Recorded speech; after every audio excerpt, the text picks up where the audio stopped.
Assalamualaikum warahmatullahi wabarakatuh. Salam sejahtera untuk kita semuanya.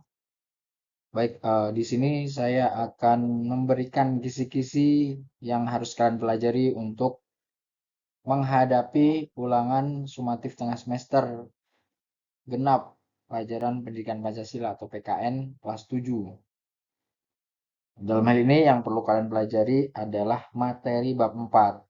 Nah, mungkin saya belum maksimal waktu ngejelasin materi bab 4 di kelas kalian, karena kebetulan kadang bentrok dengan rapat atau kegiatan di luar sekolah seperti itu. Jadi yang pertama yang kalian harus pelajari yaitu cuma bab 4 aja sih, yaitu tentang kebinekaan Indonesia. Kebinekaan itu artinya adalah kondisi di masyarakat Indonesia di mana terdapat banyak perbedaan suku, ras, agama, golongan, budaya, tetapi disertai dengan sikap saling menghargai dan menghormati satu sama lain. Dan faktor penyebab kenapa sih di masyarakat Indonesia itu beragam gitu. Banyak macamnya, banyak sukunya. Nah, ada beberapa faktor, ada 5 faktor penyebabnya. Yang pertama yaitu letak strategis Indonesia. Indonesia diapit oleh dua benua, benua Asia dan Australia, kemudian dua samudra, Samudra Hindia dan Samudra Pasifik. Maka dari itu Indonesia merupakan sejak zaman dulu sebagai salah satu tempat untuk perdagangan dunia melalui jalur kapal laut. Jadi kayak orang-orang dari negara lain, dari Eropa, dari Amerika, dari Cina, Arab, dengan kapal laut membawa barang dagangannya dari negaranya kemudian diperdagangkan di pelabuhan di Indonesia. Kemudian mereka juga membeli barang Indonesia dari situ dibawa lagi ke negaranya. Nah, di situ terjadi tentu saja interaksi. Kemudian terjadi ada yang menetap di Indonesia, menikahi penduduk lokal, kemudian sekalian menyebarkan agama dan lain sebagainya. Nah, itu faktor yang menyebabkan salah satunya keberagaman agama di Indonesia. Kemudian tentu saja banyak bahasa-bahasa serapan baru, budaya-budaya yang terpengaruh sedikit banyaknya dari luar seperti itu. Yang kedua adalah perbedaan kondisi alam. Masyarakat yang hidupnya di pegunungan dan dekat laut pasti akan berbeda gitu.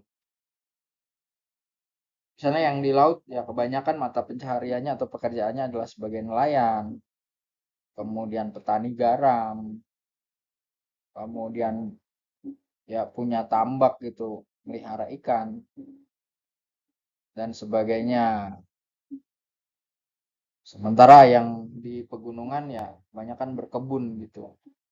Itu juga ya bentuk rumahnya, bentuk makanan yang dimakan pasti berbeda sesuai dengan kondisi alam masing-masing. Nah, itu menyebabkan keberagaman. Yang ketiga adalah transportasi dan komunikasi. Nah, ini tentu saja mempengaruhi, utamanya ada daerah-daerah yang mudah transportasi dan komunikasinya pasti mudah juga saling bertukar budaya satu sama lain. Nah, itu makin perkaya budaya. Nah, begitu juga daerah yang susah diakses transportasi dan komunikasi, mereka tetap berkumpul dengan daerah mereka masing-masing dan membuat tradisi-tradisi yang akhirnya diwariskan turun-temurun menjadi budaya. Yang keempat, kondisi negara kepulauan. Nah, sebagaimana kita tahu, kurang lebih ada 17.000 lebih pulau di Indonesia, baik pulau yang besar maupun yang kecil. Nah, itu mengaruhi juga tuh keberagaman, karena kan kita bergaulnya sama penduduk pulau masing-masing, maka tiap pulau masing-masing mempunyai ciri khas yang berbeda-beda. Yang terakhir, penerimaan terhadap budaya luar. Ada beberapa suku yang bisa menerima dari budaya luar meskipun disaring mana yang baik dan mana yang buruk. Ada juga suku yang tertutup dengan budaya luar. Contoh yang terbuka sama budaya luar, suku Betawi.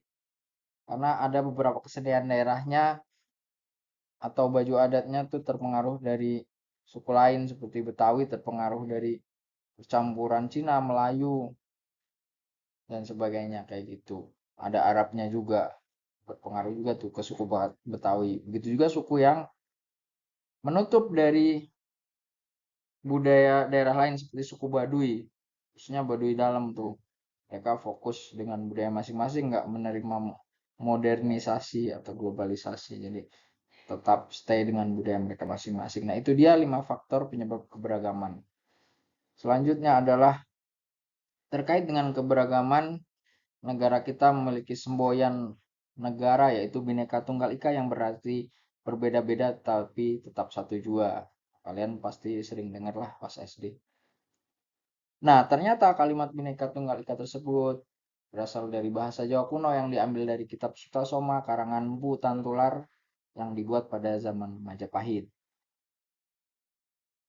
Lanjut, yaitu kondisi keragaman di Indonesia. Yang pertama adalah keragaman gender. Yang kita ketahui, gender adalah jenis kelamin, di mana ada 2 jenis kelamin, yaitu laki-laki dan perempuan. Nah, zaman dahulu, laki-laki dan perempuan ya bedanya sangat jauh sekali, di kotak-kotak kan gitu. Ya, perempuan ya cuma boleh di rumah, nggak boleh sekolah, mengurus rumah, mengurus anak, dan sebagainya. Yang boleh keluar, yang boleh sekolah, kerja, dan sebagainya laki-laki. Itu zaman dahulu. Kemudian dikenallah kesetaraan gender seiring dengan perkembangan zaman, di mana ya kondisi laki-laki dan perempuan sama di hadapan Tuhan maupun hukum serta dalam peran dan kedudukannya dalam masyarakat.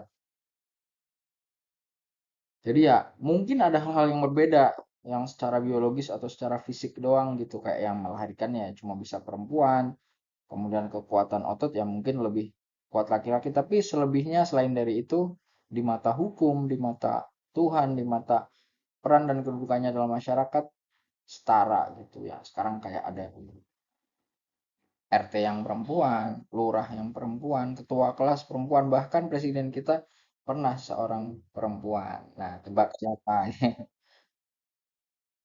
Lanjut. Nah, terkait dengan kesetaraan gender yang terjadi di Indonesia, banyak tokoh yang memperjuangkan, salah satunya adalah Raden Ajeng Kartini yang berasal dari kota Jepara, Jawa Tengah. Beliau memperjuangkan dengan cara membuat sekolah kecil lah di belakang rumahnya untuk mendidik perempuan-perempuan pribumi. Dulu yang boleh sekolah ya cuma keturunan bangsawan, keturunan kerajaan gitu yang perempuan. Pada itu diajari baca tulis, diajari keterampilan lain menjahit, menganyam, dan lain sebagainya. Selain itu, Raden Ajeng Kartini juga membuat tulisan-tulisan artikel yang mengangkat keresahannya terkait kondisi sosial masyarakat pada saat itu di mana perempuan tidak bisa mengakses pendidikan. Tulisan-tulisannya itu banyak dimuat di surat kabar atau koran. Kemudian setelah beliau meninggal, tulisan tersebut disatukan, dicetak dalam sebuah buku, kemudian diberi judul Habis Gelap Terbitlah Terang. Usaha pemerintah dalam membangun kesetaraan gender di Indonesia ada 3. Yang pertama, membentuk Komnas Perempuan, Komisi Nasional Perempuan. Ya, ini fungsinya apa ya? Kalian bisa melapor ke sana sebagai seorang perempuan kalau mendapat kekerasan fisik maupun kekerasan seksual, pelecehan seksual, dilaporkan ke Komnas Perempuan, nanti akan didampingi baik secara hukum maupun psikologis terkait penyelesaian masalahnya. Yang kedua, membentuk Kementerian Pemberdayaan Perempuan dan Perlindungan Anak untuk membuat kebijakan-kebijakan pemerintah yang pro dengan kesetaraan gender. Lalu yang ketiga, keterwakilan 30% perempuan di kursi DPR, Dewan Perwakilan Rakyat. Berikutnya adalah keragaman suku bangsa. Suku bangsa di Indonesia kurang lebih ada 1.340 suku bangsa. Jadi ya betapa kayaknya negara kita ya. Dari 17.000 pulau, 1.340 suku bangsa. Nah, apa sih suku bangsa itu? Suku bangsa adalah sekelompok masyarakat yang memiliki budaya sendiri sebagai identitasnya. Ya, artinya yang membedakan suku bangsa satu dengan yang lainnya berdasarkan budayanya. Selagi budayanya sama, mereka masih suku yang sama gitu. Budaya itu apa aja sih? Budaya ya ada tradisinya, kebiasaannya, tari daerahnya, rumah adatnya, pakaian tradisional, dan lain sebagainya. Nah, Provinsi Indonesia ada 38 sekarang, jumlah suku kurang lebih ada 1.340. Nah, persebaran suku bangsa di Indonesia, di Pulau Papua dan Maluku ada suku Asmat, suku Dani, suku Me, suku Arfak. Kemudian di Pulau Bali dan Nusa Tenggara ada suku Bali, suku Sasak, suku Flores, suku Ende. Lalu di Pulau Sulawesi ada suku Bugis, suku Makassar, suku Toraja, suku Mandar, suku Tolaki, dan suku Buton. Di Pulau Kalimantan ada suku Dayak, suku Melayu, suku Banjar. Di Pulau Jawa ada suku Jawa, Madura, Sunda, Betawi, Banten, suku Tengger. Lalu di Sumatera ada suku Batak, Minang, Tapanuli, Mentawai, Nias, dan lain sebagainya lah. Sebenarnya banyak, cuman ini secara garis besarnya aja dari pulau-pulau besar di Indonesia.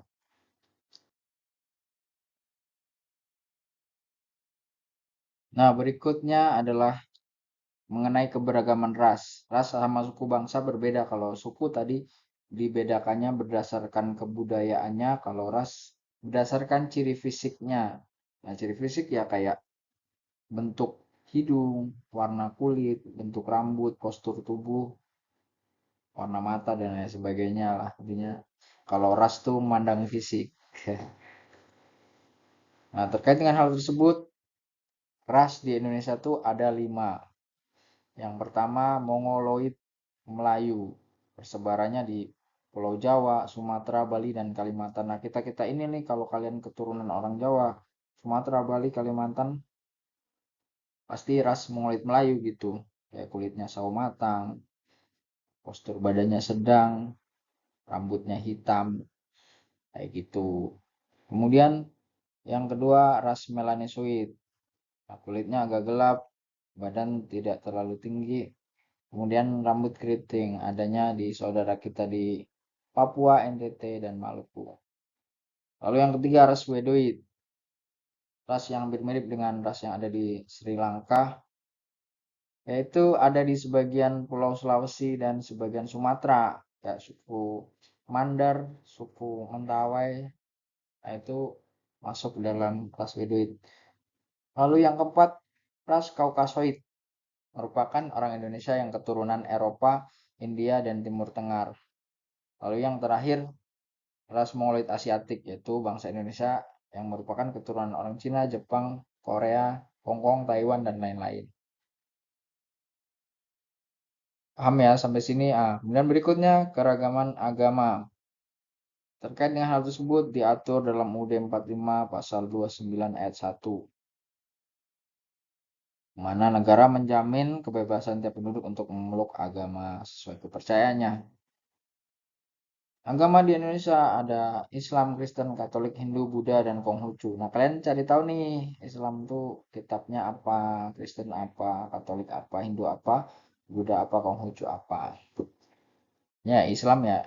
Ya udah saya jelasin sekarang nih. Islam kitabnya Al-Quran, Kristen nama Katolik Alkitab, Hindu tuh Weda, Buddha, Tripitaka, lalu Konghucu kitabnya Sisu Bujing. Kemudian juga kalian baca juga tuh di buku tema juga penyebaran agama-agama. Nah, kayak agama Islam yang nyebarin ya orang dari bangsa Cina, Persia, Gujarat. Kalau Kristen dari bangsa Eropa, Katolik bangsa Eropa, Hindu Buddha dari bangsa Cina dan India, lalu Konghucu dari Cina. Nah, agama Konghucu baru diakui di Indonesia di tahun 2000, yaitu waktu presidennya Gus Dur atau Kiai Haji Abdurrahman Wahid.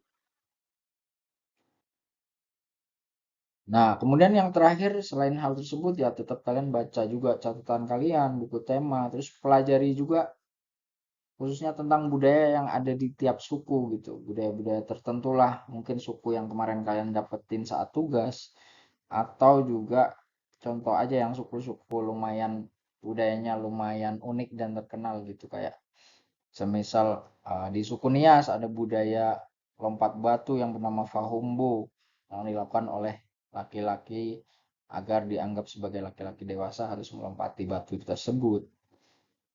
Dan misal di Madura ada budaya karapan sapi, yaitu balapan sapi yang dilakukan setelah panen. Kemudian misalnya di suku Betawi ada budaya palang pintu saat pernikahan, gitu, penggabungan antara seni pencak silat dan seni pantun. Nah, itu kurang lebih yang harus kalian pelajari. Mohon pelajari sebaik-baiknya agar kalian mendapat nilai yang baik.